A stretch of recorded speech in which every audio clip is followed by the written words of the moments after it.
আসসালামু আলাইকুম রহমতুল্লাহ। আমরা এখন উমরুদ শহরে আছি। একটু আগে আমরা একটা ভিডিও বানাইছিলাম, আমরা এখন আরেকটা ভিডিও বানাবো।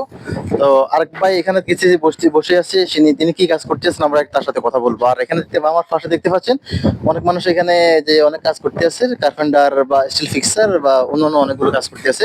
তো আমরা ওনার সাথে একটু কথা বলবো, উনি কি কাজ করতেছেন ওনার সাথে একটু কথা বলে দেখি। আসসালামু আলাইকুম ভাই, কেমন আছেন? ওয়ালাইকুম আসসালাম ভাই। বসেন একটু আমার সাথে একটু কথা বলি। আপনার নাম কি ভাই? আমার নাম মোহাম্মদ কাসেম। কাশিম, আমি এখানে দেখতেছি এখানে একটা বক্সের মতো কালো দেখতেছি, আবার এখানে তার উপরে তার, এগুলো কিসের তার ভাই? এগুলা ভাই যে ডাটার তার, ডিএমএস তার, ঠিক আচ্ছা আছে, আচ্ছা, পাওয়ারের তার, লাইটিং এর তার, লাইটিং কেবল। আপনি এগুলো কাজ করেন নাকি? হ্যাঁ, আচ্ছা, আপনি সৌদি আরব আছেন কত বছর? 4 বছর। 4 বছর। আচ্ছা ঠিক আছে। বাসা টাসা মোটামুটি পারেন তো না? বাসা পারি, টুকটাক চলে। যতটুক পারি আচ্ছা ঠিক আছে, মোটামুটি। মানে যাদের কাম করেন ওদেরকে বুঝাতে হইলো হয়েছে হ্যাঁ, নাকি? আর হ্যাঁ, বুঝাতে পারেন তো না? হ্যাঁ, আচ্ছা ঠিক আছে। তো আপনি এখানে আজকে কত বছর কাজ করতেছেন? মানে যেখানে আমরা কাজ দেখতে পাচ্ছি, লোক আরো আশেপাশে দেখতে পাচ্ছি, এরা অনেক ধরনের কাজ করতেছে। তো আপনি এখানে আজকে কত বছর কাজ করতেছেন? এখানে 4 বছর। সৌদি আরবে 4 বছর। সৌদি 4 বছর। আচ্ছা, তো এই এখন যে সার্ভিসের কাজ করতেছেন, টাকা পয়সা সবসময় মাসে পান কিনা বা কেমনি কি? হ্যাঁ, মাসে মাসে তো পাই, আবার কিছু বাকিও থাকে। কিছু ভাগে তো দাম নেই কি? ওই যে আমরা জানি যে কি সাপ্লাই সাব কন্ট্রাক্টর বা কোম্পানির সাথে এমনি কেমনি কাজ করেন আপনি, কার সাথে? আমরা সাব কন্ট্রাক্টর আন্ডারে কাজ করি। সাব কন্ট্রাক্টর, বর্তমান সাব কন্ট্রাক্টর কাজ করতেছেন। আচ্ছা আচ্ছা, তো এখানে মনে হয় সম্ভবত আমরা শুনছিলাম যে ঘন্টা হিসেবে টাকা দেওয়া হয়, কারো 15 টাকা, কারো 16 টাকা, ধরেন প্রত্যেকদিন হিসেবে করলে 150 টাকা 60 টাকা হয়। তো আমরা আমরা কোন হিসেবে দেব আপনাকে? আমরা তো এমনি ঘন্টা হিসাবে আছে, হ্যাঁ, আমাদের তো মনে করেন যে বেতন ফিস করে, বেতনে কাজ করি আমরা। বেতনে কাজ করেন না? হ্যাঁ, তো ওই মাসে পান তো নাকি? হ্যাঁ, মাসে পাই। মাসে পান। তো আপনি এগুলো কারেন্টের কাম ছাড়া আর অন্য কি কাজ পারেন বা? কারেন্টের কাজ ছাড়া এই যে ডাটা, ওয়াইফাই, লাইন, সব কাজই পারি। কারেন্টের কাম বা এগুলো ছাড়া অন্য কোন কাজ পারেন কি না? বা ওই কার্পেন্টার, এরপরে জিপসাম বোর্ডের কাজ, এরপরে ওই যে এই গ্লাসের যে কাজ, অন্য কাজ, অন্যান্য কাজ পারি না, এমনি ফল সিলিং এর কাজ পারি। এটা কাজ পারেন না? হ্যাঁ, আচ্ছা ঠিক আছে। তো আমরা এখন যারা কাজ করতেছেন, এখন আপনার সাথে মোট কয়জন আছে লোক বর্তমানে? এখানে আছে ধরেন আমাদের গ্রুপের আছে পরে এখানে 20-25 জন। 20-25 জন আছে, সবাই বাংলাদেশি না অন্য অন্য দেশেরও আছে? বাংলাদেশি আছে, মাসরি আছে। আচ্ছা, তো মাসিরা তো সাধারণত ওরা আরবি ভাষা বলে, ওদের সাথে কথা বলতে পারেন কিনা আপনারা? টুকটাক পাইরা বুঝাইতে পারি আর কি। আচ্ছা আচ্ছা আচ্ছা, বুঝছি, মানে টুকটা পারেন না? হ্যাঁ, তো মানে ওদেরকে বুঝাতে পারলে হয়েছে, তাই তো? বলেছে। আচ্ছা আবার আমাদের বাঙালি সুপারভাইজার আছে, আচ্ছা ঠিক আছে, আচ্ছা, উনি তারতিব করে, ঠিক মানে আছে। কোনো সমস্যা হলে উনি দেখাশোনা করে দেয়, কোনো সমস্যা হয় না? সমস্যা হয় না। আচ্ছা, তো আমরা না মানে বুঝলেও চলে। বাংলাদেশি যারা আছে বা অন্যান্য মাসরি বা অন্য যে আরবি যে দেশগুলোর লোকরা আছে, মানে ওদের সাথে কথা যদি না পারেন, মানে আমরা যে সুপারভাইজার বা ফোরম্যান আছে তার সাথে কথাবার্তা বললে এগুলা ঠিক হয়ে যায়, তাই না? হুম। আচ্ছা আচ্ছা ঠিক আছে, বুঝতে পারছি।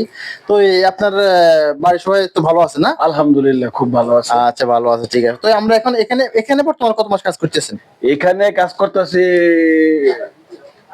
5 মাস। মাস কাজ করতেছেন। তো দুপুর বেলা তো লাঞ্চের সময় প্রায় হয়ে গেছে, তো কেমনি খাওয়া দাওয়া করেন আপনার দুপুর বেলা? আর দুপুরবেলা ক্যান্টিনে খানা দেয়, কিন্তু আমরা খানা খাইতে যাই না। কেন? মনে করেন যে খানা ভাল লাগে না। মানে অনেক দূর মনে হয় নাকি? অনেক দূর হাঁটতে যাইতো, ইচ্ছে বালা না খেয়ে খাওয়ানো বালা। তো আজকে দুপুর বেলা কি খাইছেন? রুটি আর পরোটা, ডাল ভাজি খাইছি। মানে একটা রুটি একটা ডাল ভাজি তো চলে? চলে আলহামদুলিল্লাহ। তো আপনার ডিউটি কয় ঘন্টা করেন? আমরা ডিউটি করি 8 ঘন্টা। 8 ঘন্টা ডিউটি করেন। তো রুম দূরে না কাছে কাছে আছে? রুম তো দূরে, যাইতে পরে 2-2.5 ঘন্টা লাগে যায় এখান থেকে। ডিউটি কয় ঘন্টা? 8 ঘন্টা। ডিউটি 8 ঘন্টা। আচ্ছা আচ্ছা, বুঝছি। তো যারা নতুন আসতেছে বা আসছে বর্তমানে, যারা বর্তমানে আছে, তো তাদের সম্পর্কে কি বলবেন? তাদের প্রসঙ্গে বলবো, একটা জিনিসই বলবো, সৌদি আরব আসলে ভালো বুঝা, নিজে আত্মীয় স্বজন লোক ছাড়া সৌদি আরব যেমন না আসে। আচ্ছা আচ্ছা আচ্ছা, বুঝছি। মানে দালালের চক্করে যাতে না আল্লাহ পড়ে। চক্করে পড়লে জীবন লাইফ নষ্ট হয়ে যাবে একবারে। আচ্ছা আচ্ছা, মানে একামা দিবে না, থাকার সমস্যা, খাওয়ার সমস্যা, কাজের সমস্যা। সমস্যা। এমন লোক আছে 6 মাস 1 বছর ধরে বয়ে রয়েছে, কামই পায় না, আহা। খাইতেও পায় না, বাইতে গাইন না খায়। আচ্ছা কোনো আচ্ছা। খাওয়ান দিলে কেউ যদি খাওয়ান দেয় খায়, না হলে ওয়াশ থাকে। তো আপনি যে আসছেন সৌদি আরব, আপনি কি দালালের মাধ্যমে আসছেন নাকি এমনি আমরা আত্মীয় স্বজন বা পরিচিত কারোর মাধ্যমে আসছেন? আইছিলাম পরিচিত মাধ্যমে, কিন্তু দালালি করলো আর কি। পরিচিতির মাধ্যমে আসছি।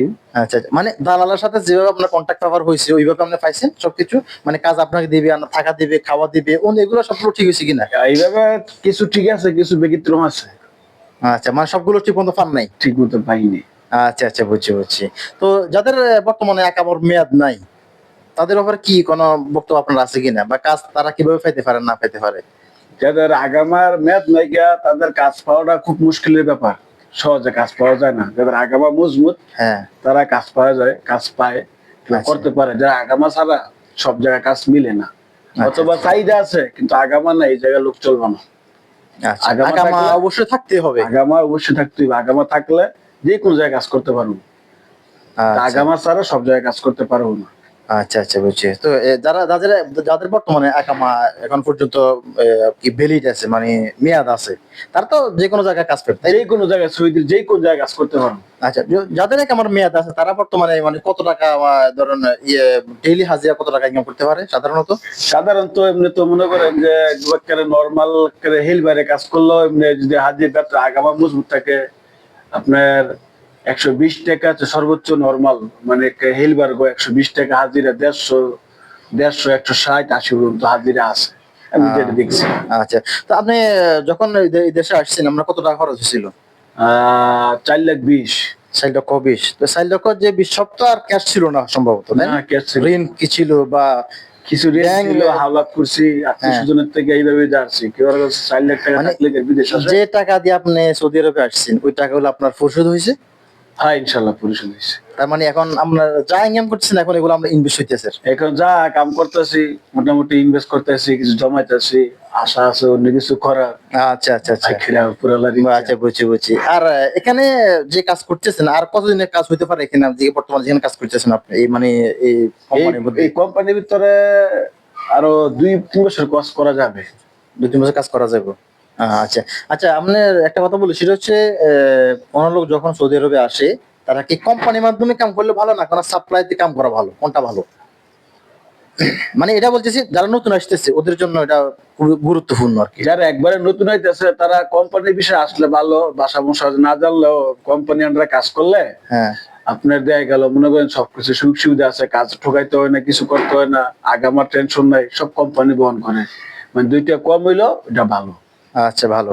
নতুন আর লোকের জন্য। যারা পুরান লোক তাদের ফ্রি বিষয় আইলে উত্তম, টাকা কামাইতে পারো। যেহেতু যারা পুরাতন, এরা মনে করেন বাসা পারে, যে কোনো জায়গায় যে কোনো কাজ করতে ফেলে এরা বুঝতে পারবে, মানে সহজে কাজ করতে পারবে, সহজ করতে পারো, তাদের জন্য ফ্রি বিষয়। ফ্রি বেশি। আর যারা নতুন আসছে তাদের জন্য অবশ্যই কোনো কোম্পানিতে বা সাব কন্ট্রাক্ট বা সাপ্লাইয়ের মাধ্যমে এরা আসলে মনে ভালো হয় না, যেহেতু এরা কোনো ভাষা পারে না, ভাষা না পেলে কাজ কিভাবে করবো, হ্যাঁ, তাই তো কথা?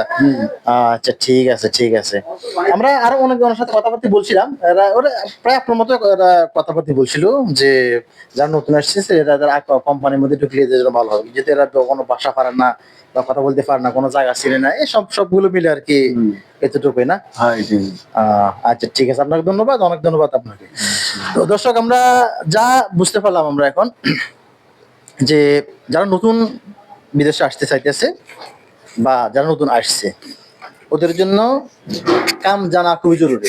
কাম না জানলে তারা কখনো কাজ করতে পারবে না, তারা দেশের টাকা ইনকাম করতে, দেশের টাকা পাঠাতে পারবে না, এসবগুলো অনেক সমস্যা। যারা নতুন আসতেছে ওদেরকে ফ্রি ভিসা না আসাটাই উত্তম হবে, আর ওদেরকে অবশ্যই মানে কোনো কোম্পানিতে বা কোনো মালিকের আন্ডারে কাজ করা তাদের জন্য ভালো হবে। ঠিক আছে, আসসালামু আলাইকুম ওয়া রাহমাতুল্লাহ।